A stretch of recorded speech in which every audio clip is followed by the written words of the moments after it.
Fala pessoal, sejam muito bem-vindos ao canal. Quem ainda não for inscrito, eu faço o convite de se inscrever antes do início desse vídeo, curtir e compartilhar se você gostar do conteúdo. O objetivo aqui é muito claro, né? O primeiro momento é responder, né, muitas das perguntas aí, as dúvidas que eu tenho recebido, né, os acontecimentos recentes na política, né, como isso interfere nos nossos investimentos, né, de forma bastante resumida e objetiva. A gente vai falar sobre isso, né, dos eventos de política. Meu objetivo não é tomar partido político, não é fazer a discussão se é legal ou não, se é uma manifestação pacífica ou um atentado terrorista. A ideia é pegar os fatos, né, que têm acontecido, os fatos que acontecem e que podem acontecer, traduzir isso, né, em conteúdo de investimento para vocês e em performance, obviamente, para os clientes, tá? Então a gente poderia fazer um vídeo aqui muito extenso na realidade, né? A gente poderia começar em talvez 1983, falar de diretas já, de Collor, depois passar pelo impeachment da Dilma, passar pelo evento recente de eleição e ficar debatendo, né, uma série de fatores, né, dos eventos do último domingo em Brasília, né, logo na primeira semana ali da transição de governo, né? Só que nossa ideia não vai ser isso, vai ser num vídeo objetivo comentar o que é isso, né? Como a gente entende isso e o que pode trazer de efeitos para os nossos investimentos. Bom, o primeiro ponto que eu quero falar aqui nesse sentido, né, é do movimento de pânico e do movimento de euforia, né? Numa determinada análise, né, desse evento como uma foto e não como um filme, né, de um processo democrático que está acontecendo, né? Nossa democracia é muito recente e esses eventos que eu comento, né, desde 83, isso é um processo, né? Isso é um filme que tem que ser analisado como tal. Não adianta a gente olhar o evento de domingo, aquela foto ruim, né, e caótica, e imaginar que o dólar vai disparar, que a bolsa vai cair, que a renda fixa vai ser um investimento porque os juros também vai subir com expectativa de uma inflação maior, né? Então esse é o primeiro erro, né, que muitas pessoas vão cometer em movimentos de pânico, né, a tomada de decisão precipitada, né? A gente tem até a série do curto prazo não funciona, para quem não assistiu a primeira temporada, fica o convite, vou deixar o link aqui, comentando, né, sobre essas tomadas de decisão errada no curto prazo, né? E essas tomadas de decisão erradas do curto prazo, migrar totalmente para a renda fixa, migrar totalmente para a renda variável, não investir no Brasil, investir no exterior, são decisões, né, que a gente, em uma série de vídeos lá, aborda, decisões equivocadas que sequer vão trazer retorno para esses investidores no longo prazo. Então, o primeiro momento, e o que eu queria discutir aqui e responder para vocês, é não olhar com pânico para o movimento, tá? E não é um vídeo aqui tentando tranquilizar e relativizar, né, ou menosprezar os eventos que têm ocorrido, né? Da mesma forma que a gente tem que entender que em um movimento de alta de bolsa, né, e ninguém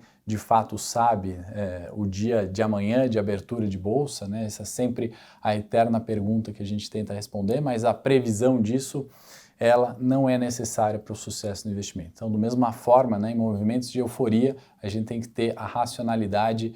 Esse é um primeiro ponto importante para aí sim decidir, né, olhar as relações de risco e retorno, seja entre renda fixa e renda variável, seja entre mercados locais e internacionais. O segundo ponto que eu quero tentar discutir aqui com vocês e consolidar a maioria das perguntas que eu respondi, né, é olhar a volatilidade do momento atual, né, se a gente pegar dezembro e início de janeiro desse ano, né, como uma volatilidade diferente daquela que a gente observou de agosto até dezembro, né, até mesmo do pós-eleição, né. A volatilidade ali era conhecida na faixa de preços, né, de Bovespa. A gente falou muito no canal sobre 108 como suporte, 114 mil pontos de Bovespa resistência, e essa oscilação, né, que tinha uma grande volatilidade naquele período, né, com fatores relativamente já conhecidos, seja no cenário interno, seja no cenário externo, né? Então aquela máxima, né, que é aproveitar a queda do mercado para comprar, né, e a gente viu o mercado bastante instável na última semana, né? A gente teve bolsa a 109 mil pontos e bolsa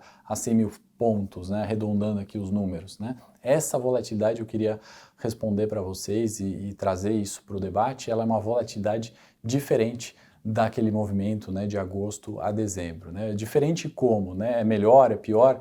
Não é esse tipo de diferença que eu quero trazer. E essa diferença, né, é uma questão de cenário local e dificuldade de precificação desse cenário local, né? Então são medidas, né, que muitas vezes uma fala mal interpretada ou mal colocada pelo governo traz essa bolsa para um nível de preços, né, de risco, e aquele movimento de pânico onde parece que tudo vai dar errado se instaura, né? No movimento seguinte, né, a fala minimizada ou explicada, até mesmo cancelada, né? Lembro que eu fiz um morning call na última semana chamando de desmentiras do governo, né, onde fatos ruins ali, né, pensando em crescimento sustentável de PIB, foram descolocados ali como metas do governo, trazem a bolsa para cima. Então esse é um segundo ponto para a gente ter muito claro de quanto é essa precificação de risco para o Ibovespa, né? Então a hora que a gente projeta fluxos de caixa futuros das empresas, né, desconta valor presente, e essa é uma das fórmulas, né, para se chegar num valor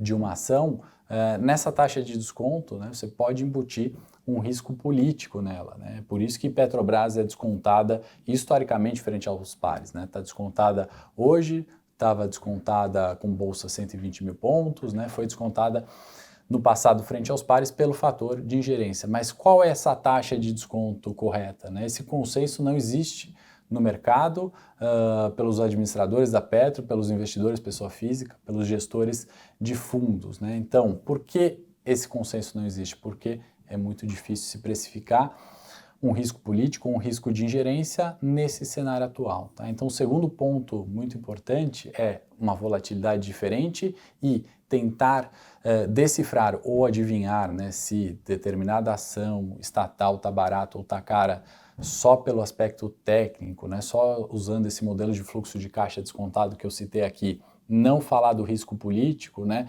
é desconsiderar uma parte muito grande e muito importante da precificação dos ativos. Então, muito cuidado, né, para não cair, né, de novo, voltando ao ponto 1, no movimento de pânico, onde está barato, mas vai ficar mais barato ainda, nem no movimento de euforia está barato, pode ser uma boa oportunidade de investimento. Então, mensurar os riscos no dia de hoje, mais do que nunca, é importante e fundamental, como sempre foi nos investimentos. E assim eu quero pegar o gancho para falar do terceiro ponto, né? A maioria das pessoas imagina que investir, né, sair do ponto A, chegar no ponto B, uma história linear de alta, de valorização de ativos, né? Uma maneira tradicional de investir, né? O buy and hold clássico, né? Você olha a história do Ibovespa, do S&P, de investimentos de forma geral no longo prazo, né? Você vê essa valorização, né? Mas se você está olhando períodos aí de 4 anos, 10 anos, muitas vezes 30 anos, né? Ou mais que isso, parece uma história linear e tranquila, né? Então, aquele investidor iniciante, principalmente, né? Que chega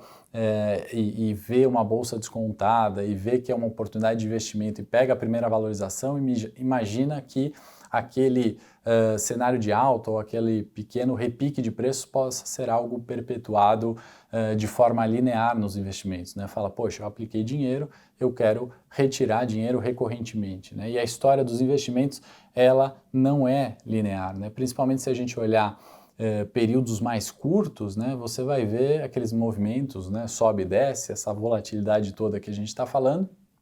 E o ano de 22, a gente não precisaria nem ter os eventos políticos recentes, né? Mas o ano de 2022 foi muito isso, né? Vou resumir aqui em grandes números: a saída dos 100 mil pontos, buscou 120, depois voltou para 100 mil pontos, foi para 120 novamente e voltou para 100 mil pontos, né? Então, uma consolidação de preços que quem fez o clássico buy and hold, né? Aquela estratégia de comprar e esperar esse investimento sair do ponto A e valorizar até o ponto B, muito provavelmente, né, pode até ter perdido para a inflação, né, que rodou aí os 5,60 no ano, né, Ibovespa deu menos que isso e foi, né, só abrir um parênteses aqui, uma performance muito melhor do que a S&P, né, e aqueles que defendiam a exclusão de Ibovespa, né, da cesta de investimentos, dolarize o patrimônio, joga tudo para o exterior, realmente amargaram perdas de 2 dígitos ali no S&P, no Nasdaq, enfim, né, bolsas na Europa também foram muito ruins, né? Então, nesse terceiro ponto, né,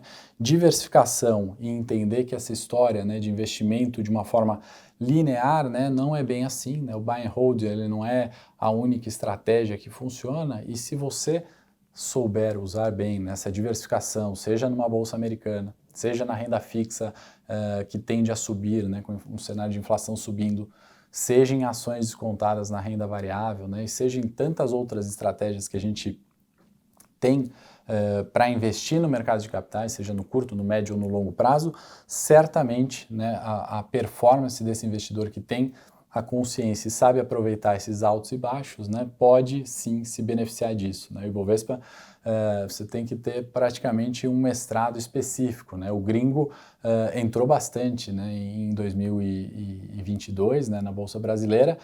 Resta a gente entender agora se o gringo permanece ou não, em virtude dos últimos acontecimentos, mas lembrando, né, de novo, e aí linkando com o ponto 2, isso aqui não é uma foto, a gente tem que olhar isso como um filme, né, um longa-metragem que está rodando e aconteceu mais um evento no dia de ontem. Dito isso, né, o que eu quero aqui junto com vocês, selecionando esses 3 pontos, é a gente entender onde estão as oportunidades, né, e ressaltar que não é o primeiro evento diferente ou não esperado que acontece. Né? Não vou entrar no conceito aqui estatístico, risco de cauda, né, ou nessas nuances aqui do curto prazo ou de estratégia, você vai encontrar mais disso na série aí do canal.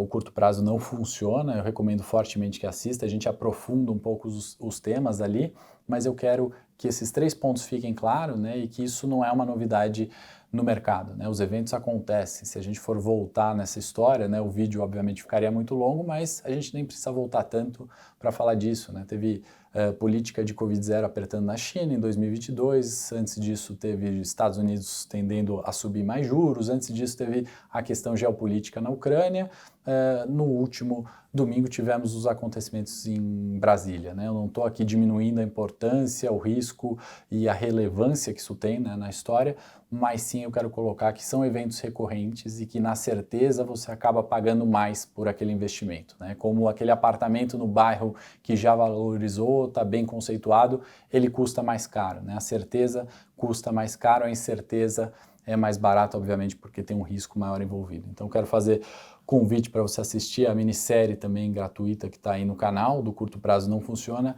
e perguntar para você se você concorda com essa visão, né, de olhar o mercado como oportunidade e a importância da diversificação entre estratégias. Eu vou sortear um livro para quem curtiu o vídeo e tiver inscrito no canal, obviamente, e deixar nos comentários, tá bom? O Investidor Inteligente para os participantes ali, né, para o sorteio daqueles que responderam essa pergunta. Eu espero que tenha esclarecido aí as principais dúvidas e tenha sido relevante aí para o seu ano de 23, né, para a sua performance, esses 3 pontos que a gente vai voltar muito a falar ainda ao longo de 23. Forte abraço e até o próximo vídeo.